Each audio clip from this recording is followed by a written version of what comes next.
Hello everybody, Tyrone TG3 here. Well, this is it. Pokemon Horizons. We've reached a new era of Pokemon, if you will.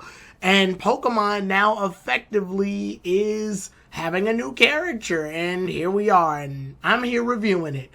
I decided to go ahead and give the weekly reviews a shot again because it's been a while. Pokemon Horizons is here now, and I want to give my thoughts on each and every episode until the very end, because why not, right? But with Pokemon Horizons, what do we get exactly? Well, I'm not sure how fans were feeling at first about Pokemon Horizons.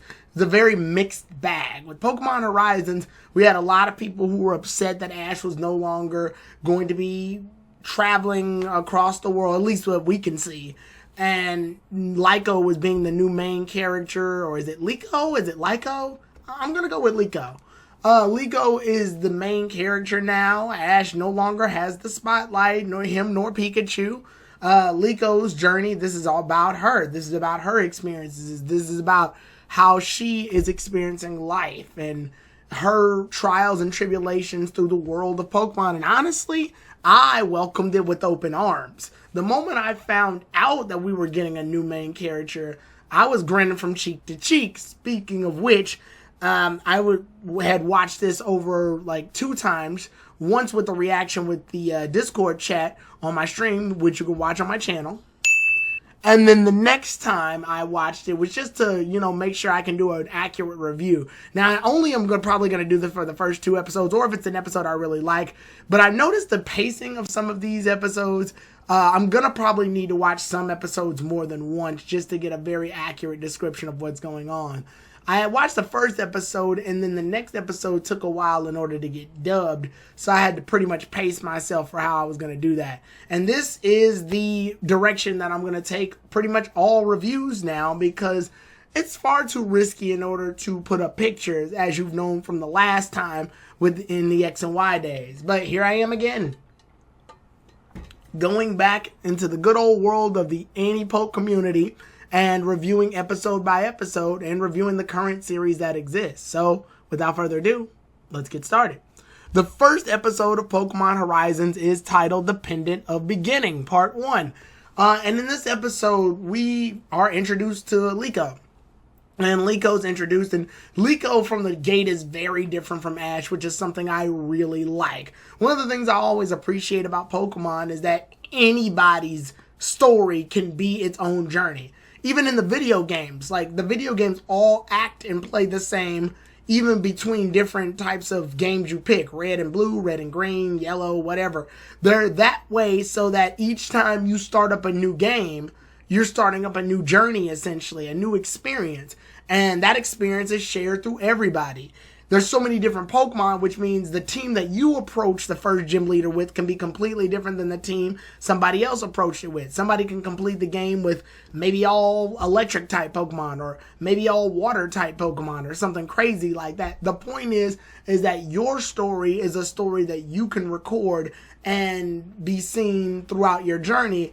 And I always wanted the anime to kind of take this route a long time ago. I wanted Pokemon to really view the perspectives of other characters. And I'm glad we get that with Liko. Like, now we finally get a different character, and it definitely shows that she is a different character. I'm glad they didn't make her like this super eccentric, battle-heavy, extroverted character like Ash was. Ash is great. His personality's fine. But I definitely wanted to see the shoes of a different character, and we get a lot of that with Liko. She starts off trying to head towards the school bus, and when she ends up waving at others, thinking that they're saying hi to her, she basically low-key embarrasses herself because they weren't waving at her, they were waving at their friends, at each other. So she definitely feels out of the loop. She's trying to belong. She's trying to figure herself out. And when she gets to the school, she actually does meet an extroverted girl named Anne, who I thought was really good. I liked her character and how it complements Liko. Going through the school, she gets her first Pokemon, Sprigatito, and her main goal in this series, at least from this episode, is mostly just trying to figure Sprigatito out. She wants to figure out her Pokemon. If she feels like if she learns her Pokemon better, then she'll learn about herself better. So her whole goal is trying to figure herself out. And honestly, I like that. It's a very deep thing to think about in the world of Pokemon. When it comes to Pokemon, we mostly want to like have very direct goals. Something that shows that we are on a mission to do something noticeably better than anybody else, or something that shows that we really are on the aim for something that other people also want. Catch every Pokemon. Catch shiny Pokemon. Catch rare Pokemon. Catch, like, legendary Pokemon maybe. Or be the best battler. Or beat every Pokemon League. Get all the gym badges. You know, battle with a certain type of Pokemon. We always have very tangible, direct goals. And it was really refreshing to see a goal that was put on display that was more philosophical. She wants to figure herself out. In a world of Pokemon, you want to know yourself, which honestly was an approach that I believe Koharu / Chloe from Pokemon Journeys took, as well as I believe Go. Whereas Go's goal was tangible, to catch every Pokemon and also catch Mew, I guess, or at least see Mew. Well, but here we have a character who wants to be a part of the world of Pokemon, but she's doing it to learn herself, to figure herself out. And she's very analytical too. That's what we can also see. She makes doodles and draws like journal entries. She studies Sprigatito's patterns and which roof that it goes on certain days and certain times. She's very much a person that wants to figure the world out and record that data so that she can use it later. It's even seen in the later on in the series during the battle scene with the explorers when they come to take her pendant. Speaking of which, so she goes over the pendant and she basically says it's a gift from her grandmother. Also, she stated that she's from Paldea, or at least her parents were from Paldea, and they sent her over here to Kanto for the academy, which I thought was really cool, just simply because while the Kanto aspect is annoying, we're at the school very briefly before things started to take a turn. And honestly, I think now that they're getting on the airship, they're going to be traveling to different areas. But that's later on in episode 2, which, yes, I will do these 2 reviews separately. I don't want the video to go on too long, so I'm going to go ahead and review episode 1 here and then review episode 2 in a completely different video.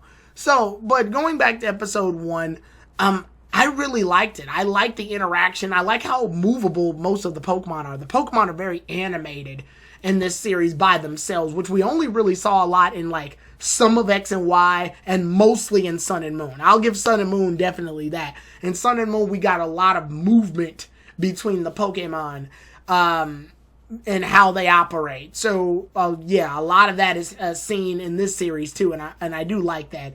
We see that Anne's Pokemon of choice is Oshawott, although it did beg the question. So each of the students wound up picking a Pokemon when their name was called in class, and it looks like they're ranging from every Pokemon that's happened as a starter. So that means we get Charmander, Squirtle, Bulbasaur, Totodile, Cyndaquil, Chikorita. Then you've got Torchic, Trico, Mudkip. Then after that, you've got Turtwig, Piplup, Chimchar. And then after that, you've got Snivy, Oshawott, Tepig. After that, you've got Froakie, Fennekin, Chespin. After that, you've got Poplio, Litten, Rowlet. After that, you've got Scorbunny, Grookey, and Sobble. And then finally, you've got Sprigatito, Fuecoco, and Quaxley. Sorry about that. So let's see. That would be, yeah. So they got like a bunch of different choices to pick from. Well over 20. And my first thought was, because it's 3 times 9, it's 27 Pokemon if I'm not mistaken. My first initial thought was, wait a minute. Does each student pick one from the list? Because if that's the case, that means whoever's called first automatically gets the best choice. Because they can pick from anything. Whereas the person who goes last, the 27th student, essentially, only gets one choice. Like, that sucks. Or do they get multiple choices? Like, are there multiple Fuecocos? Are there multiple Chikoritas? Are there multiple Chimchars? Like, I don't know. My brain thinks about stuff like that. And I was looking at it and I'm thinking, wait a second, hold up. If there's 27 choices, does this class have 27 kids in it? What if there was 28 kids? Then what would happen? Would the 28th kid get Pikachu or Eevee? What? I don't know. There was so many questions, and obviously it's not worth thinking about because Liko immediately shows up and picks Sprigatito. She gets Sprigatito. She grabs a Pokeball and Sprigatito. Although they also never say what's in the Pokeballs either. She just sort of picks one up. And then once she picks one up, it's Sprigatito automatically in the Pokeball. So did they know ahead of time? Did they write an order for one? Or it's a lot of questions for a world that's not going to unfortunately elaborate on it. But it was, I don't know. It was something to chew my head for thought. Other than that, though, we get a lot of nice moments before I believe the students have to go for, I guess, a break. Because this takes place, I'm guessing, in April or May. I got to go back with TSS and he can correct me on when this takes place, only because after school, I'm guessing, once school starts, after like a month, I want to say about a month, the kids go on like a brief break before coming back to the academy. So they're on break, and Liko instead decides to stay at school, which I found very interesting as well, too. But then after that, she ends up meeting this guy named Ametheo, who says that he knows her grandmother, and Sprigatito immediately doesn't trust him, and rightfully so. He's really after the pendant that she has. So she tries to sneak out the back door. We see the big fight with Cerulege chasing her. And she also does a distraction attack on Rhyhorn when she's being pursued by the Rhyhorn, which I thought was good. She knew that she couldn't win the battle, so she's going to go ahead and just distract the opponent, which I like that. I like that she's analytical. She actually reminds me of Deku from My Hero Academia for some reason. Like, in my head, she reminds me of Deku. So that was pretty cool. And then after that, she definitely tries to escape, but then ends up getting cornered by Ametheo. So then we end up seeing the appearance of Freed. And while that battle's taking place, I really like that Liko is very observant on the fact that the battle itself is very reckless, and it's like tearing up the entire schoolyard. So she wants to try to lead them away, and she knows they're chasing after her. So she figures, oh, if I get further away from the school, then I'll be okay. Once they end up attacking Liko, though, she gets shielded by what we don't know, because we end up getting a to be continued. And that's pretty much the end of the first episode, honestly. Again, very cool to see a lot of new things in this one. I like the handlement. I love the music, by the way, and the visuals are really good too. I also love that Sprigatito isn't like Pikachu, where it's disobedient, but it's not being disobedient because it just doesn't like humans from gate. Sprigatito's being disobedient because Sprigatito's a cat, and that's how cats just do. That's what cats just do. And Sprigatito's openly just going like, nah, fam. It's not that I don't like you. I'm just not feeling that vibe right now. And honestly, that's how cats act. It's very realistic, even from like Sprigatito's paws hitting Liko's eyes the minute she held the cat in the air. Like, I like that. It's very animal-centric about how these Pokemon act and move now. And I really respect that. That's one thing I do like. The movement of these Pokemon is very fluid. I love the battling, too. In the battling, I like that the trainers, they're taking a little chapter from the manga here, no pun intended, but they are taking a bit of the manga, where when the attacks happen, the trainers, if they're in the way, they'll get hurt. That's why Freed moves out the way to dodge the Psycho Cut from Cerulege. I thought that was really cool. I thought that was really cool. How like the characters will move out of the way. We see later another move that Freed does is very showing that he's involved in the battle. So that's cool. I like that. I like that the trainers are moving within the battle. They did a little bit of that in the original series with Ash catching the Pokemon if they get flown back, but not as much. I like when here we see like attacks can hit the trainers if they are not vigilant. I like that. I really like that. So yeah, between that and like the environments, I like the music too and how well it fits. The score is really good. Very passionate, very deep score. I like that Liko's bond with Sprigatito is slowly growing. I like that it didn't just happen instantly. I like that she didn't wind up in a situation where Sprigatito's getting attacked by like a group of Pokemon and she like jumps in the way like Ash would do. Like that's an Ash move. I like that Liko has her own way of getting along with Sprigatito. And I love that it's very gradual too. I love that like it's here and there and it builds up. So, yeah, with that being said, my only real criticism about episode 1 in general, I kind of wish we had got the like more devoted to the development and the slice of life stuff and the growing aspects. This is a new series in a new world with a new main character. I wanted the chance to really just get interested and invested into this character right now before we jump heavy into this action-based plot. I like action, don't get me wrong, and I love like the pursuit. I love that there's a plot that thickens dealing with these mysterious characters that want to get their hands on this pendant. But I don't like that we had to jump into that at the last bit of the episode, because it feels like it cut the time of everything else. Like, for example, Anne. She's the character I really like. She complements Liko because she's extroverted and wild and messy. And they get like a nice moment in the room to talk and stuff and be friends, roommates. Sadly, she leaves.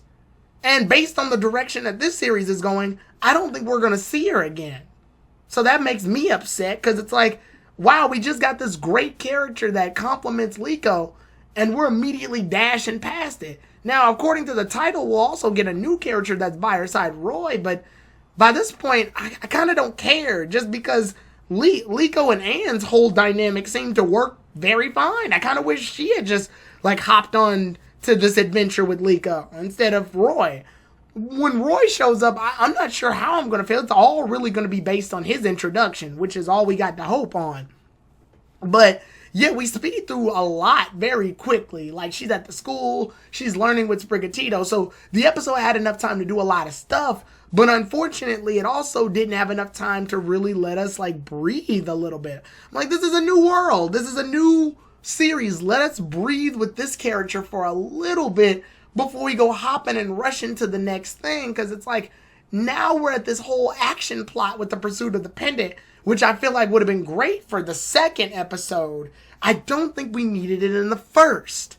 I don't know. That's just me personally. I wanted to really get acquainted and intimate with this like setting that we have now. But sadly, the school's over, the Anne is over, and we hopping straight into the action. If I had to give it a rating score, I would, as of right now, I would probably say an 8 out of 10. It's really good all around the board, but it's that pacing that went kind of quickly for me. I'm not saying it's bad pacing.